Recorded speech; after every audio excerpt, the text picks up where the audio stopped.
Actually, inaano to eh, na-topic na natin kahapon. Pero babalikan natin kasi may update. Eh maikli lang naman yung update. Kasi at saka marami din nagtatanong sa akin, bakit ganun? Bakit ganito? Bakit ganyan? O at least ngayon, sinagot na mismo ng PIDEA. Oo. O game. Panoorin na, tungkol to dun sa yung expose nga ni Maharlika, ni Marloca, na paulit-ulit ng pinapasinungalingan ng PIDEA, yung agency na inaakusahan niya. Pinapasinungalingan na, ilang beses na, pero mapilit talaga, lalo na yung tumatanggap ng 1 million every month. Mapilit eh. Maipilit lang ang gusto. Anong tawag doon? Delusion. Delusional na lang kayo. Pinipilit nila na hindi, pinatotohanan na ng agent, etc., whatever. Bago tayo pumunta dyan, ay magka-shoutout muna tayo sa mga kaibigan natin sa Sendwave! Kung kayo ay nasa US, UK, Canada, Italy, France, Spain, Ireland, and Belgium, may pwede na magpadala ng yung mga remittances sa Pilipinas gamit ang Sendwave at partida mga kotsero, walang remittance fees yan. Okay. Gagawin nyo lang, i-download nyo ang Sendwave app, gawa kayo ng account, ilagay nyo ba account details nyo sa Sendwave account nyo. At pwede na kayo magpadala sa GCash, Cash Pay ka, at iba't ibang mga bangko sa Pilipinas. At kapag ginamit nyo pa ang kayong promo code na Coach Jarrett, ayan, ay makakuha kayo ng karagdagan $20 free credit. Kaya gamitin na sa Sendwave for all of your remittance needs. Alright. Panoorin mo diyan ito. Kinumpirmaan ng Philippine Drug Enforcement Agency na peke ang kumalat na authority to operate at pre-operation report na may petsa na March 11, 2012 na nagsasangkot kay Pangulong Ferdinand Marcos Jr. sa iligal na droga. Sa inilabas sa pahayag ng PIDEA, sinabi ng mga ito na ang kumalat na dokumento ay walang control number na in-issue ng PIDEA National Operations Center. Sinabi natin yan nakaraan. Di ba nung unang-una nating vlog to, yung nag-live din sa Marloca? Yung unang-una natin sinabi, ba't walang control number to?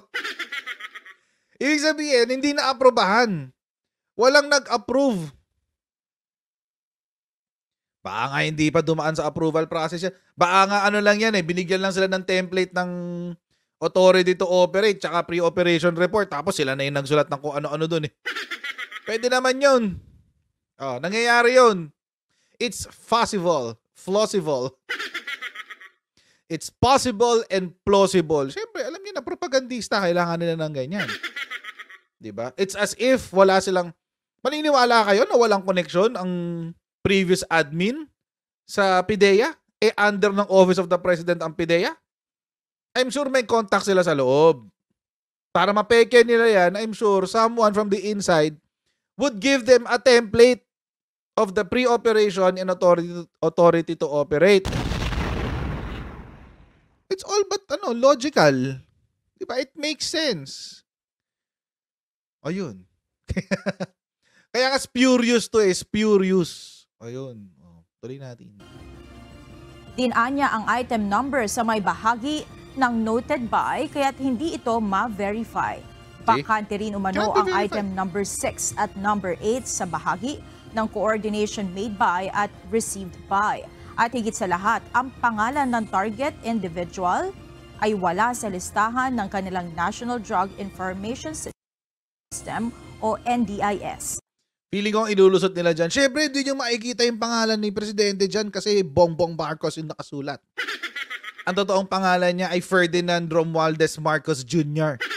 Hindi nyo talaga makikita yung Bongbong Marcos. Kung di ba naman isang tangat kalahati, ba't yun ay sinulat nyo? Bakit kasi yun ang sinulat nyo? Ulitin ko, binanggit ko na rin yan previously. Mamemeke lang kayo ng dokumento, hindi nyo pa ginalingan. Yun na nga lang gagawin nyo Mamemeke na lang kayo, hindi nyo na nga gagawin authentic, pepekein nyo na lang. Hindi nyo pa pinag-isipan. Ba't kayo ganyan? Bakit kayo ganyan? Kaya wag nyo sasabihin sa amin, ay sasagot nyo dito sa PIDEA, syempre hindi lalabas yung pangalan ni President Bongbong Marcos yan kasi ang real name niya, Ferdinand Marcos Jr. Yun nga yung sinabi namin sa inyo Yun nga yung sinabi namin sa inyo, di ba? Kaya, mamimiki na lang kayo, hindi nyo pa ginalingan. Parang yung pekeng invisible woman na video. Hindi nyo pa ginalingan. Naghanap kayo ng video na matetrace mo sa social media. Mga to, bubo-bubo talaga eh. Alam niyo kung sino man ang gumagawa ng tawag dito, ng mga galawan ng netong si Maharlika right now? Eto mga DBS, Duterte Balahura supporters. Panoorin niyo lang tong video ko, marami kayong makukuha tips. Panoorin niyo lang yung mga video ko na bumabati ko sa inyo, marami kayong makukuha tips. So true. It's the truth. Di ba? Siyempre, kakabatikos natin, makaka-idea sila, ay, dapat pala next time ganito, dapat next time ganyan. Ganon, learn from your mistakes. Learn from your mistakes, guys. Para ma-master nyo. Okay, tuloy natin. Iginiit ng PDEA na walang gaanong dokumento ang PDEA.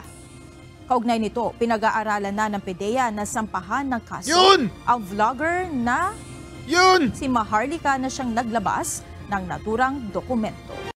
Balik natin dito, balik natin. Yan.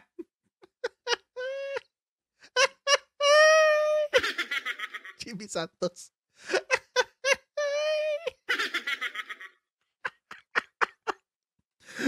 Ito si Maharlika nangongolekta ng kaso eh. Ano ba gusto mong gawin, Maharlika?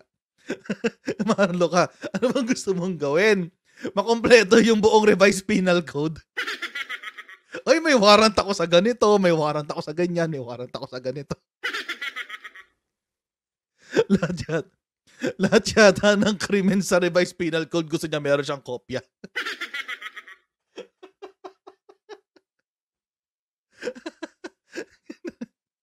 Ay, may libel ako sa Pilipinas, isa. May libel din ako sa US, dalawa.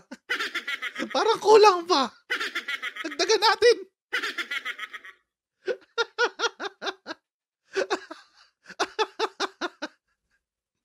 Gusto mo bang kolekta ng kaso? O gusto mo bang ipagkompetensya kay Kibuloy?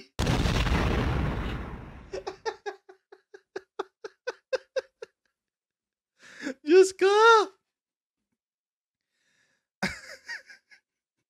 Nakikipagkompetensya kay Kibuloy sa paramihan ng kaso. Huwag ganon! Hindi at peace ang buhay niyan. Ay, nako.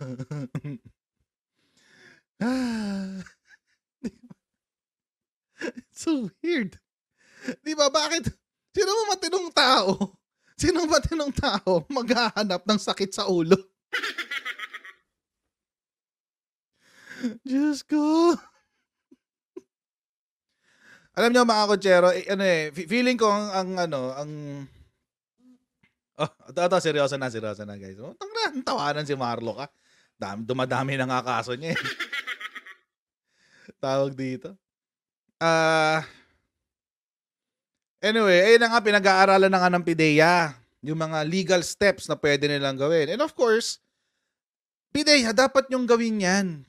Dapat yung gawin yan. Kasi kayo yung nasisira. Buti sana ako isang tao lang yan eh. Di ba, buti sana ako isang tao lang yan. Di ba, kung isang tao lang yung siniraan ni Maharlika, etc. Pero hindi eh. Institusyon ng PDEA ang siniraan niya dito. Institusyon ng PDEA. So you should at least do something, di ba? Coordinate with NBI or coordinate kayo sa PNP Cybercrime Division, di ba? File the necessary cases on behalf of PDEA. Sabihin na naman isa, walang jurisdiction ng wala kayong jurisdiction dito, etc. Well, so what? So what? So what? At least hindi na siya makakabalik ng Pilipinas. Try mo tumungtong sa Pilipinas after nito. After ng Marcos administration. Good luck. Diba? Naalala ko nga si Tatay Boy. Kilala niyo si Tatay Boy Mejorada? Kilala niyo yun? Yun. Pero yung kay Tatay Boy Mejorada, talaga yun, injustice talaga yung nangyari doon. It's a grave injustice. Nakasuhan siya ng cyber libel ni Franklin Drilon. Natalo siya sa kaso. At yun, nag-serve siya ng kanyang ano. I think dapat 3 years lang yun eh. 2021 siya na nakulong. Tapos, so 2021, 22, 23. Dapat palabas na siya this year, after this year. Oo. So, pero yun, mga kotsero, yun, grave injustice talaga yung nangyari sa kanya dun. Hindi ano yun eh. Tawag dito. May mga specific na dahilan kung bakit siya natalo sa kaso nung pinag-usapan namin. Pero, hindi ko na ikukwento sa inyo kasi syempre, siya na magkukwento nun. Wag na ako. So, yun. Convicted siya ng cyber libel. Pero siya, alam nyo mga kotsero, contrary kay Maharlika, siya, hindi siya gumawa ng fake news. Contrary to Maharlika.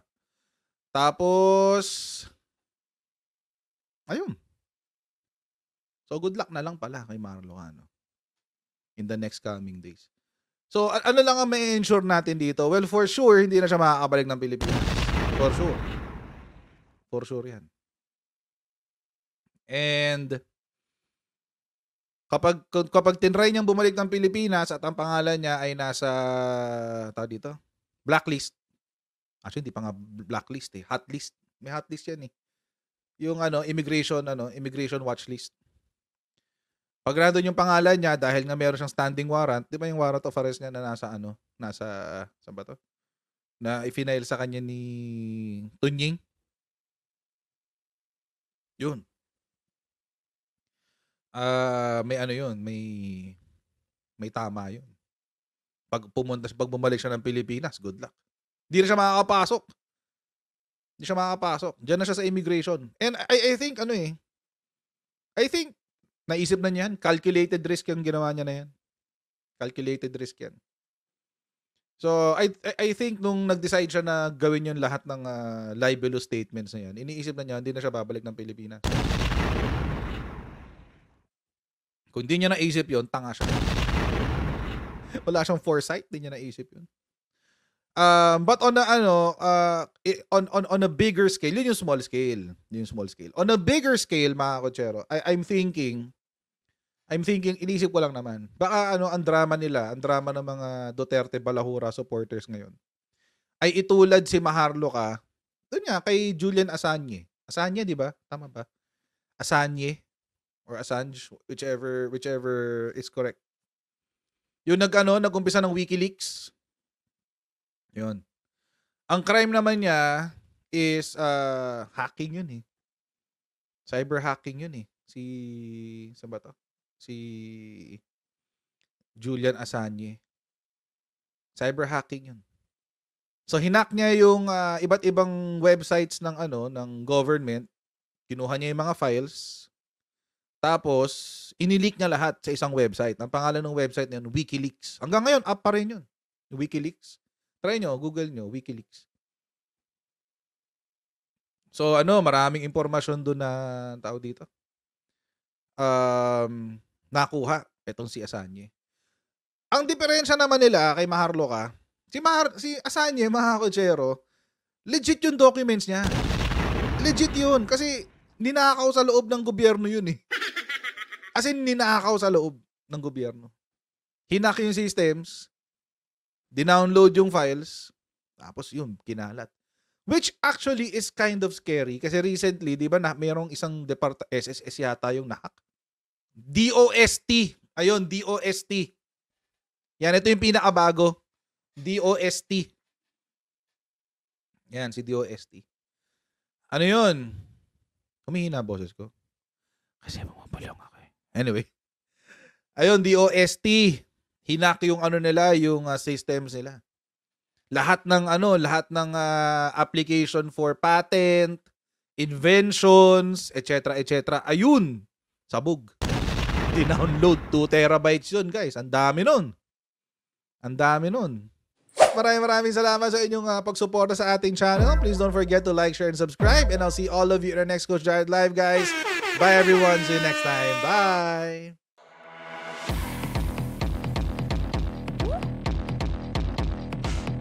Pag ganun, huwag natin gawing tanga mga Pilipino. Mas maganda kasi nasa lugar ka ng tama kaysa yung pinipilit mo yung pagkakamali.